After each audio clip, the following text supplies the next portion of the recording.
તો આજે આપણે બનાવવાના છે મેથી લસણની ટિક્કી. એના માટે આપણે સૌથી પહેલા અહીંયા લઈએ છે 1 કપ મેથી, 5 કપ આપણે અહીંયા લીલું લસણ લીધું છે, 1 ચમચી મરચાની પેસ્ટ લઈએ છે, 1 ચમચી ખમણેલું આદું લઈએ છે, 1 ચમચી આપણે અહીંયા અજમો લઈએ છે. અજમાને આપણે હાથેથી મસળી અને નાખવાનું છે જેથી એનો સ્વાદ અને સુગંધ બંને સરસ આવે. અહીંયા આપણે 1 કપ ચણાનો લોટ લીધો છે, હિંગ લઈએ છે અડધી ચમચી, મીઠું લઈએ છે સ્વાદ પ્રમાણે, હળદર લઈએ છે 5 ચમચી, ધાણા જીરું લઈએ છે 1 ચમચી, લાલ મરચું લઈએ છે અડધી ચમચી. હવે પાણી નાખી અને આપણે આનું ખીરું તૈયાર કરવાનું છે. આપણે જેવું ભજીયામાં ખીરું બનાવતા હોઈએ ને એવું જ ખીરું બનાવવાનું છે. આનું પણ સરસ મજાનું ખીરું તૈયાર થઈ ગયું છે. આપણે આને 5 મિનિટ માટે રેસ્ટ આપીએ છીએ. ગરમા ગરમ તેલમાં આપણે પેલા ભજીયાને ઉતારી લઈએ.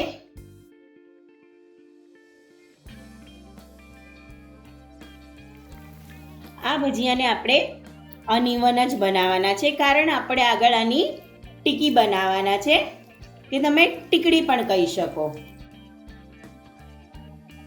તમે જોઈ શકો છો સરસ મજાના આપણા ભજીયા તળાઈને તૈયાર છે. અત્યારે તો આપણે એને ભજીયા જ કહીશું. હવે આપણે આ ભજીયાને બહાર કાઢી લઈએ.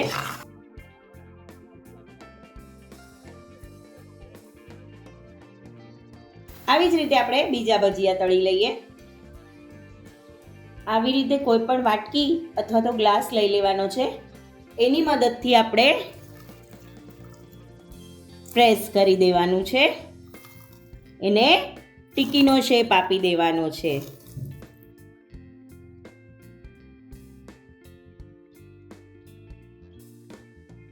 હવે આપણે એને ફરી પાછી બંને બાજુથી ગોલ્ડન અને ક્રિસ્પી થાય એવી તળી લેવાની છે.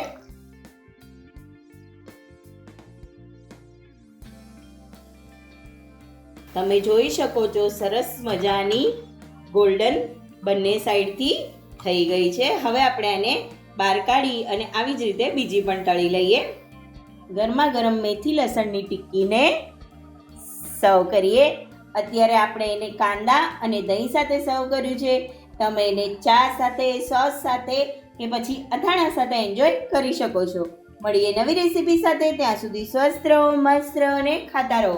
અને હા, લાઈક, શેર અને સબસ્ક્રાઇબ કરતા રહેજો. Thank you. લાઈક કરો, શેર કરો, સબસ્ક્રાઇબ કરો.